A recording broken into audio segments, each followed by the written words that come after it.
not interested. Now, the advice I've got is that there are a lot of laws being broken here, but these people just don't care. So I think we need to get together and sit down and have a talk about where we're going to go next with this. We've seen what actions have been effective in this country over years to highlight issues of animal cruelty and to bring an end to animal cruelty issues. And it's the direct action that's working constantly. It's taking control, it's taking some personal action to make a difference. For example, rescuing an animal that's kept in a cage.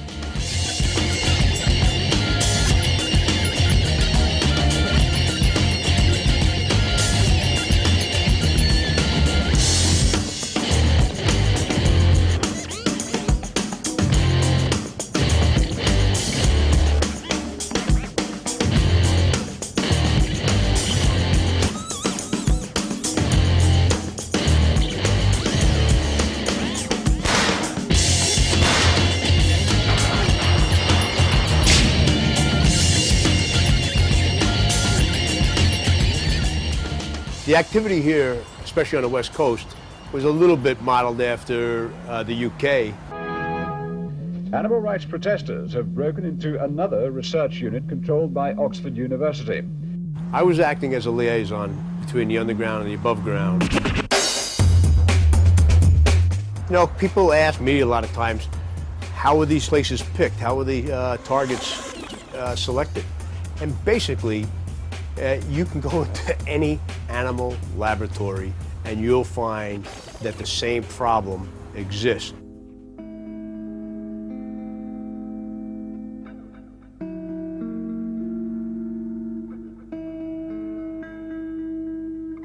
Take a cat.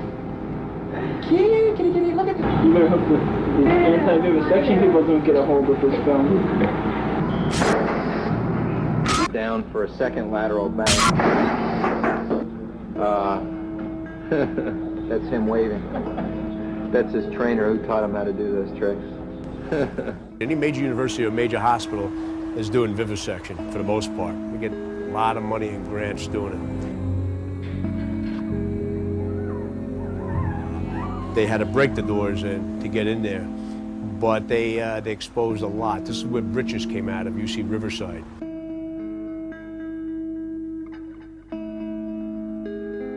They were doing blind deprivation tests, eye deprivation tests that even the students were doing at UC Riverside. His eyes were stitched shut with very coarse sewing material, and then his head was bound up.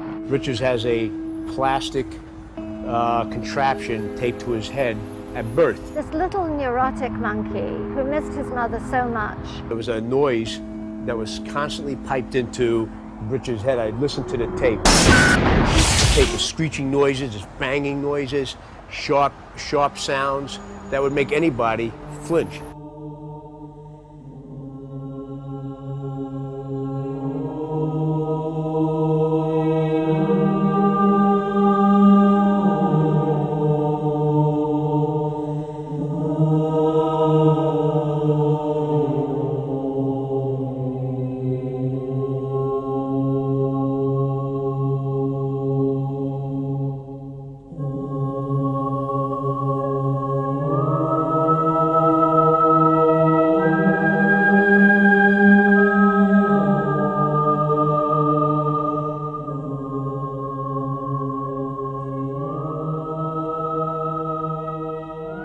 The ALF took him out, and eventually he ended up with a mother monkey somewhere else. What really upset me more than anything else was reading the researchers' protocols, which we did at PETA later, and learning that, of course, they could have studied blindness in human infants, but the researchers were just too damn lazy.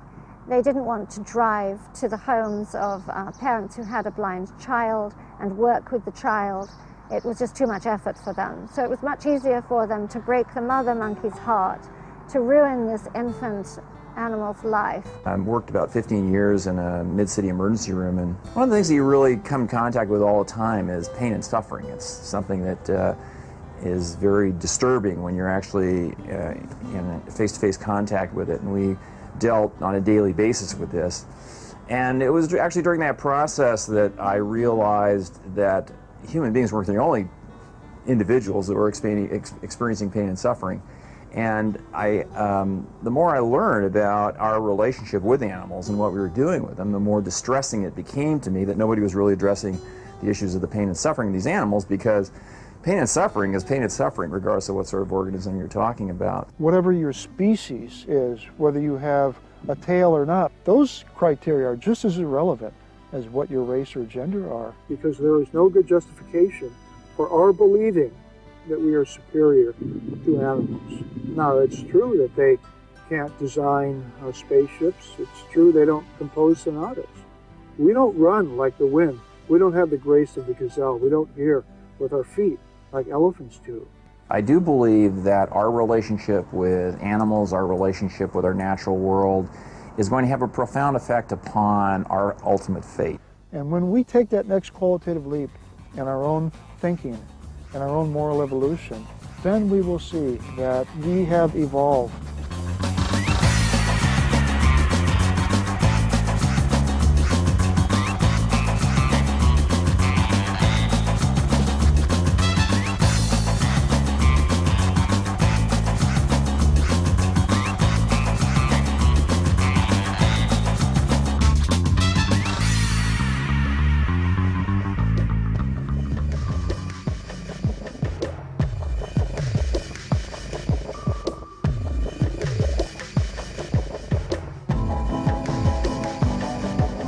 They call us terrorists, but nobody in our movement has ever hurt a living thing. Most of my friends I know have been in prison, some 3 or 4 times, but they never give up. I've had my grandson in jail, I've been to jail, my daughter's been twice in jail, my youngest daughter. I couldn't live with myself if I just lived here and, you know, didn't try to change things. I spent half my life feeling such pain for the animals and the other half such hate, because it's the hate that people can make money out of suffering, you know, innocent creatures that have never hurt us, and that we've got a government that calls itself civilised and we're the enemies. Nobody in our movement has ever hurt a living thing. We've had 4 of ours get killed. One was my beautiful daughter.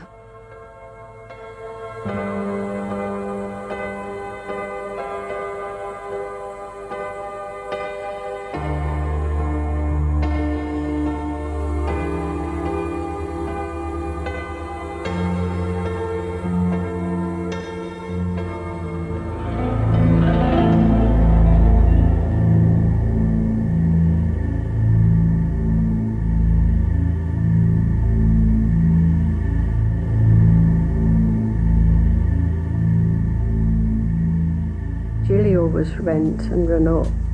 She always put hands up like that, and she'd always be took away by a copper. We've put our lives on hold for this, and we will be until it stops. Even if someone gets hurt? Yes. Someone will eventually get hurt. Oh Lord, how many times will I die? With every heartache, tear that I caring, lovely human being. Will I find my path? Oh Lord, how hard I try. How many times will I die? And she didn't deserve to die. Oh Lord, how many songs. We were all pushed behind this barrier of police, and the lorries would come in, and it all went quiet. And then somebody said, "There's somebody under a lorry." I knew it was Jill.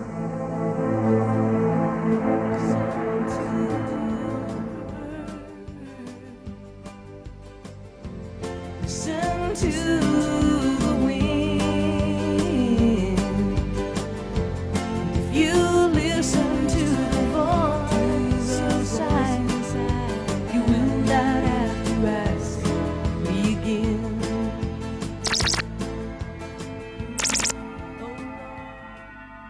The The animal liberation movement is a compassionate movement. It's made up of people who really care and who are very willing to put their lives and freedom on the line to save animals. Unfortunately, those people that are torturing animals or that are fighting for laws to keep animals exploited are violent. And we've seen that when they've hurt and killed other human beings in the movement. I read a book called Free the Animals by Ingrid Newkirk. It hit me so hard. It was so fascinating to learn about the early days of the Animal Liberation Front and to read about the individual struggles of those men and women who put their masks on in the middle of the night and go and save those animals that are being tortured and commit acts of sabotage and break the law to help animals.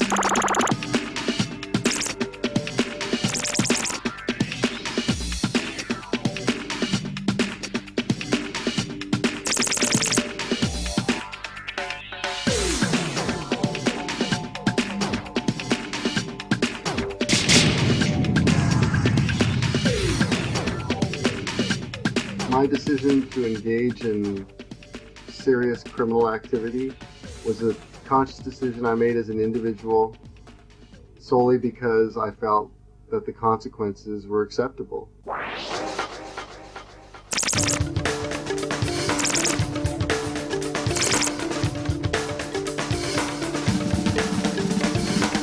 Rod Coronado is an important individual in the animal liberation movement because he's done so many things to bring awareness about the plight of animals. He started Operation Bite Back, which was years of animal liberations, economic sabotage, which really brought forth the atrocities that occur in laboratories to animals in vivisection, fur farms, all kinds of animal exploitation.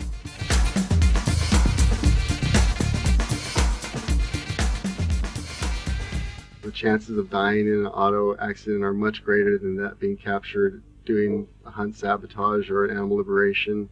And every day we take those risks knowingly and unknowingly, but yet are hesitant to do the risks that matter the most to our conscience and ourselves and our future. It's Earth First in Sabino Canyon, Tuesday morning. We're on top of the hunters. We will not let them move forward without a fight. What is most pushed me to making the decision to engage in direct action has been just knowing that if we do not take action, nobody's going to hear the cries of these animals, nobody's going to see the destruction of this earth, nobody's going to hear about what is happening.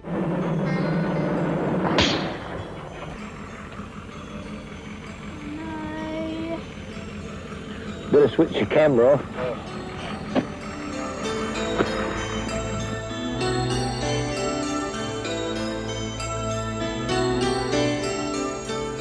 Is a father and two sons and two other people who are shooting prairie dogs, potentially illegally, directly towards and hence over the railroad tracks, which I believe is illegal. So we're here to document that. They don't like being watched. Our sole objective in the campaign that I was convicted for was to prevent the mink farm industry from increasing its efficiency. Well, when they've bitten you 3 times to hear that neck pop, it feels so good. I was never any good at breaking their necks, so we do it with electric. Put one clip right on their genitals, and the other clip on their ear.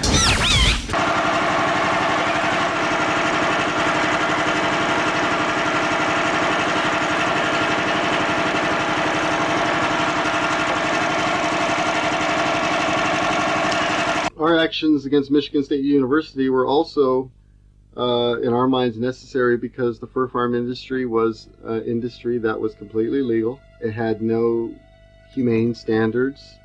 There was no licensing. It was simply an industry that was allowed to self-govern itself. And so, of course, in such an atmosphere, there was incredible cruelty. After witnessing the atrocities that I have on fur farms, I had to do everything that I personally could do to stop it. I looked at the industry from the perspective of somebody who had just finished a 1-year undercover investigation of it. I identified half a dozen targets that I thought were crucial to its further propagation, and we neutralized those targets.